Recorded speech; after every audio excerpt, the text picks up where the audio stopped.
Oke, kita lanjut lagi membahas tentang kabar Rohingya. Nah, terbaru. Ini terbaru dan baru terjadi kemarin, hari kemarin. Tanggal 11 hari Kamis 11 Januari kemarin. Ini sekarang hari Jumat. Nah, ini kita nggak tahu apa sih sebenarnya maunya mereka. Minta penampungan. Itu sudah ada penampungan. Di Aceh disiapkan penampungan. Kalian tuh diurus, dikasih makan di penampungan. Nah, ini terjadi lagi. Selain Desember kemarin ada yang kabur ke Pekanbaru, ada 13. Ini 9 orang kabur lagi sampai ke Pekanbaru. Ada lagi yang terlantar di Pekanbaru. Itu ada emak-emak, ada laki-laki dan ada anak-anak juga. Sebenarnya mau kalian tuh apa? Disiapkan penampungan, kalian diurusi di sana, dokter ada yang mengurusi kalian, makanan ada yang ngasih makan kalian. Kenapa kalian kabur-kaburan seperti itu? Sebenarnya maksud dan tujuan mereka ke Indonesia itu apa loh?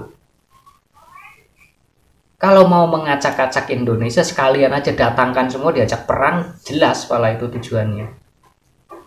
Kalian datang ke sini ngungsi, udah disiapkan pengungsian, udah disiapkan tempat camp untuk kalian yang enak, malah kalian kabur-kabur sampai telantar-telantar di tengah kota di jalanan seperti itu. Kalau kalian tidak terima dengan adanya penampungan di Aceh, ya kalian pulang aja ke negeri kalian sendiri sono. Nggak perlu kalian kabur-kabur ke kota lain seperti itu. Terus mana nih penjagaannya, mana penjagaan mereka, mana UNHCR yang bertanggung jawab menjaga mereka tuh mana? Katanya semua tanggung jawab UNHCR, penjagaan juga. Ini sampai ada yang kabur-kaburan dan infonya diturunkan dari mobil, mereka dibiarkan begitu saja. Apakah dari oknum-oknum yang di belakang ini yang sengaja membawa dan menelantarkan itu memang disengaja? Memang ada oknum-oknum dari Londo Ireng yang sengaja membawa? Atau bagaimana? Tapi ya secara logika itu nggak mungkin kalau misalkan mereka nggak ada tujuan, mereka asal jalan saja naik mobil dan diturunkan di Pekanbaru, itu nggak masuk ke akal kalau mereka nggak ada tujuan tertentu. Mereka itu nggak tahu loh seluk-beluknya seperti apa. Apalagi perjalanan dari Aceh. Mereka tuh sampai ke Aceh aja baru. Dari Aceh melanjutkan perjalanan dengan semaunya ke Pekanbaru. Dan tujuan mereka ke Pekanbaru itu apa mereka sudah tahu tentang Pekanbaru. Coba dipikir ke situ. Ini ada kesengajaan untuk dibawa mereka ke Pekanbaru dan pura-pura ditelantarkan di sana. Nanti alasan mereka apa? Asal aja mereka naik bus atau naik mobil dan nggak tahu tujuan arah kemana, nggak taunya diturunkan di Pekanbaru. Itu alasan yang selama ini digunakan oleh mereka. Nah, disinilah gunanya alat komunikasi yang mereka miliki. Mereka itu punya HP. Bahkan sempat saya lihat yang pernah bikin konten yang ngevlog di yang pengungsian di Sumatera Utara yang terbaru. HP-nya nggak main-main, HP-nya yang gambar apel dimakan monyet belakangnya tuh. Berapa harganya?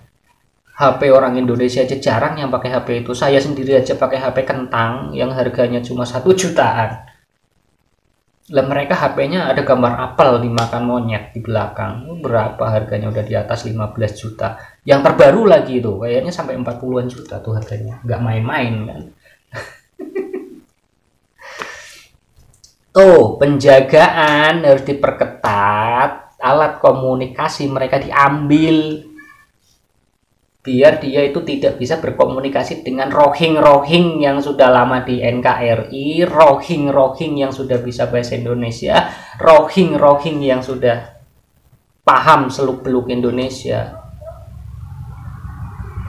Ya mereka nggak akan secara terbuka, terang-terangan ngomong saya mau ngambil para rohing di penampungan itu, saya bawa ke tempat saya tinggal di Pekanbaru. Nggak mungkin berani mereka seperti itu. Ya itu caranya, pura-pura mereka didamparkan seperti itu lagi.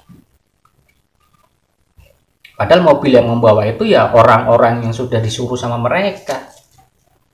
Dan pada akhirnya ramai lagi kan. ketahuan sama warga, sama masyarakat bahwa mereka itu Rohingya didamparkan di situ, itu nggak cuma di Pekanbaru, ini kemungkinan sudah kemana-mana. Sekarang di Pekanbaru aja udah berapa kali coba yang mereka lari ke sono. Dari bulan Desember, ini sekarang Januari, dari sebelum Desember pasti ada kan. Jadi kalau nggak ada yang menuntun mereka, nggak mungkin mereka mau melakukan itu, mau kabur searah-arah gitu. Sedangkan mereka sudah ditampung, diberi camp, beri penampungan, diurusin di Aceh.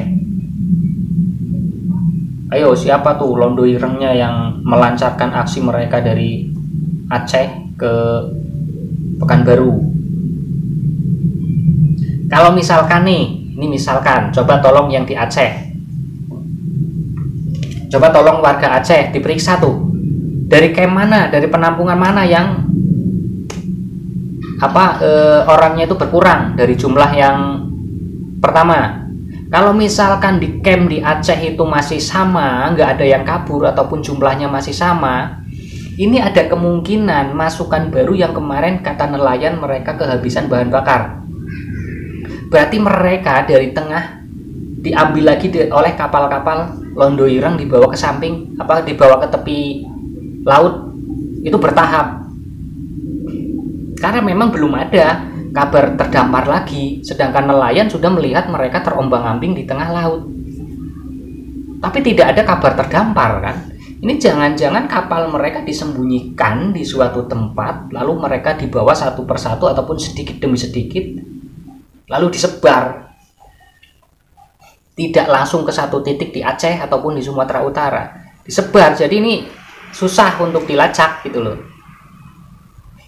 Saya juga ada kecurigaan ke arah sana, tapi ya nggak tahu sih bener apa enggaknya. Cuma ini silakan warga Aceh yang tahu jumlah dan tempat penampungan di Aceh, coba dicek di Aceh itu ada yang berkurang nggak. Kalau misalkan di penampungan itu nggak berkurang, masih tetap dengan jumlah kemarin-kemarin masih sama, berarti ini kita kemasukan lagi yang baru-baru dengan modus baru lagi, tidak terdampar ini modusnya. Ya, modusnya masuk bertahap biar nggak ketahuan terdampar. Ini bisa jadi seperti itu. Itu kecurigaan saya ke situ. Jadi ya nggak tahu sih, kita nggak bisa memastikan juga karena itu kemarin kan ada dikabarkan nelayan yang melihat, tapi ternyata setelah dicek nggak ada.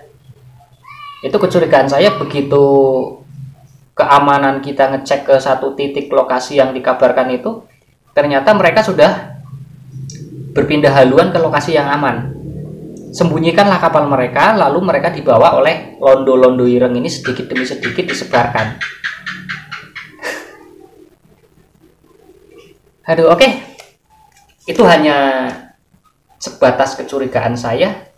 Yang bisa menentukan itu warga Aceh. Silahkan dicek di camp-camp penampungan yang ada di Aceh, didata lagi, ada nggak di antara mereka itu yang kabur, ataupun ada nggak di antara camp-camp yang sekarang untuk menampung mereka jumlahnya yang berkurang, ada apa enggak?